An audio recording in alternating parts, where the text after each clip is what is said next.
Hey everyone, welcome back to the Going Zero Waste YouTube channel. I'm Katherine Kellogg and I'm so excited to be sharing my newest video with you, which is 8 things I wish I had known before going zero waste.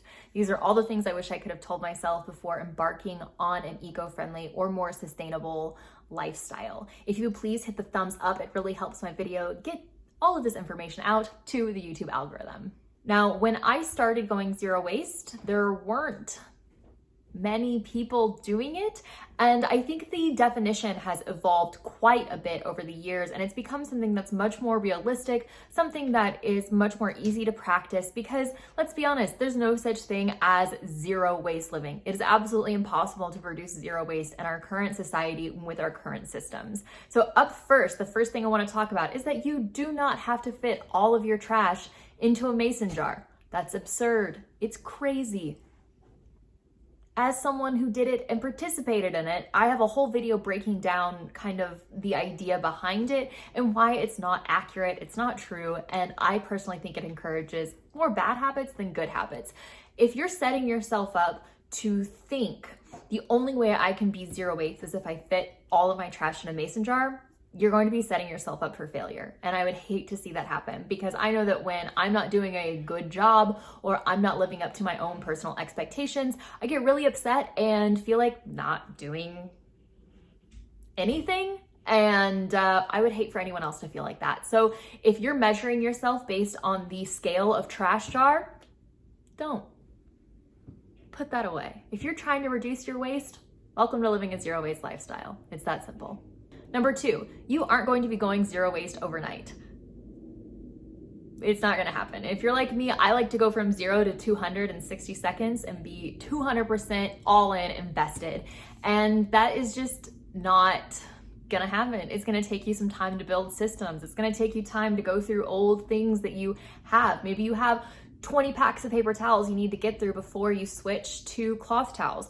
Or maybe you could donate those towels to a local animal organization or someone else who still uses paper towels before switching to cloth. The fact is, a lot of these things are going to take time, and that's totally okay. Be kind with yourself, be gentle with yourself, and remember, this is not a crash diet. This is a sustainable lifestyle change. And one of the things I love about the word sustainable is that when we typically use it, we're talking about the planet, but the fact is, sustainable applies to you too. It's about you maintaining your personal boundaries, your personal wellness, and your personal time constraints, and what is sustainable for you that is going to work long term. Because really, a lot of these small changes are all about adding up to an impact over time. Number 3, please don't throw out all your old stuff. Don't do it. I know it's tempting to want to throw out all your old stuff and immediately transition, but that kind of defeats the purpose.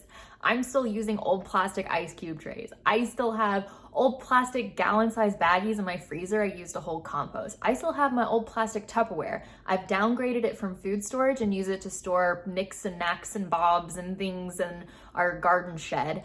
I still have so many old things. So don't try and rush out and buy all new things. Instead, use what you have. After all, zero waste living is about first reducing what you need and reusing what you have. So use it up.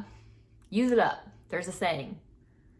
Use it up, wear it out, make it do, or do without. Yeah. Number 4, a few people will probably treat you differently. And I say this not to dissuade you from trying any of these things. It's just to simply remind you that it is possible people will make snide remarks, snide comments, and also people apologize for a lot of things. I go over to my friend's house and they feel the need to apologize for everything in my presence, and I really hate that. I will say, after doing it though, I've been living a zero waste lifestyle for more than 5 years, and most all of the apologizing and snide remarks have stopped at this point.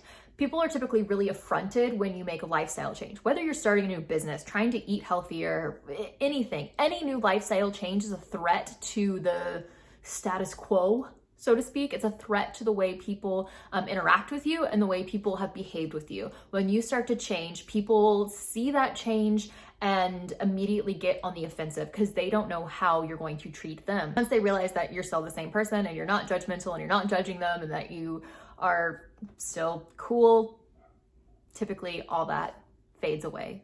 over time. I've got a great blog post on this called How to Deal with Judgmental Friends and Family. I'll link that down in the description box below in case you're interested in reading more of the tactics I use, and let me know if you'd be interested in seeing a video about that as well.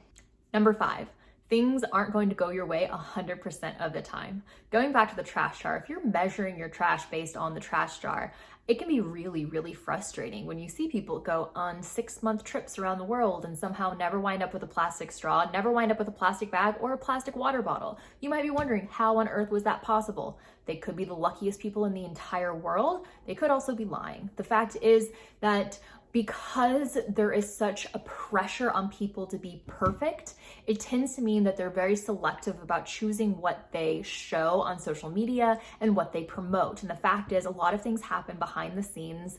A lot of accidents and mistakes happen. So sometimes you might ask for no straw in your drink and get one anyways. You might ask for something to go in your own to-go mug. The barista might make it in a plastic cup and throw it away and then pour that into your cup. Things are gonna happen, and that's okay. And that's why we need system change. Which brings me to point number 6. Don't be too hard on yourself, because we need system change. We need a policy. We need businesses. Living a zero waste lifestyle is not about you being perfect and eliminating 100% of your trash. What it's about is using your actions to show demand in the market. Simple supply and demand. If you demand change, someone will supply it. So it's about having enough people saying, these are problems. It's about enough people raising awareness about these problems so they're baked into our society so more people can say, you know what? I don't think dumping 8 million metric tons of plastic into the ocean is a super great idea. Let's do something about that. The more people we can have having this conversation, and the more people who are raising awareness about it to businesses and our legislators and politicians, the more likely they are to create policies and new business practices to hopefully take care of those problems. So it isn't about you being perfect. It's simply about you asking for change. It's about doing small things that work for you while still trying to create larger systemic change, which will make all of these things easier for everyone else. I serve my local government, and I have a whole video about my experience of serving my local government and trying to work on policy, and I will link to that up here if you want to check that video out. Number 7 is to simply be open to changing your mind and learning new things. Climate science is rapidly advancing, and there are going to be things that you think are correct that you might learn are a little more complicated. The fact is, sustainability is really complex, and there are so many different ways to measure what is sustainable. You could measure something based on water impact, resource impact, waste, energy, resources, all of these things. And just because you base something based on resources and I base something on waste, it doesn't mean that either of us are right or wrong. It just means that sustainability is subjective.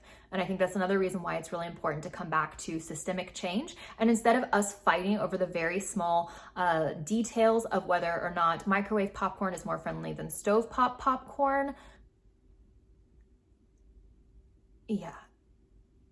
there are bigger issues. And that energy, I think, should be directed towards trying to contact businesses, friends and family members, politicians, and try to get them to make large-scale changes in any of those areas. And then number 8 is that at some point you probably will get overwhelmed, whether you're seeing a bunch of wasteful friends and family and you don't know how to deal with that, or you're hearing stories about animals going extinct, the 6th mass extinction, the Trump administration did something terrible, like open up the Arctic Wildlife Refuge for oil drilling. You know, there's a lot of these things that we're hearing about, and I have a whole guide on how to combat eco-anxiety, which covers some of my best tips and tricks for ways to manage the stress and the overwhelm that often comes with being in this space. One of my jobs is to read a lot of news and stay up to date on what's happening, and so it's really easy for me to personally get overwhelmed. And I do think that if it's something that you're really struggling with, though, you should absolutely talk to a counselor or a therapist and make sure that you have all the tools that are perfect and right for you. I really hope that you enjoyed this video. Please give it a thumbs up. Press that big red subscribe button to be notified when new videos are coming out, and I will see you next Wednesday with a new video.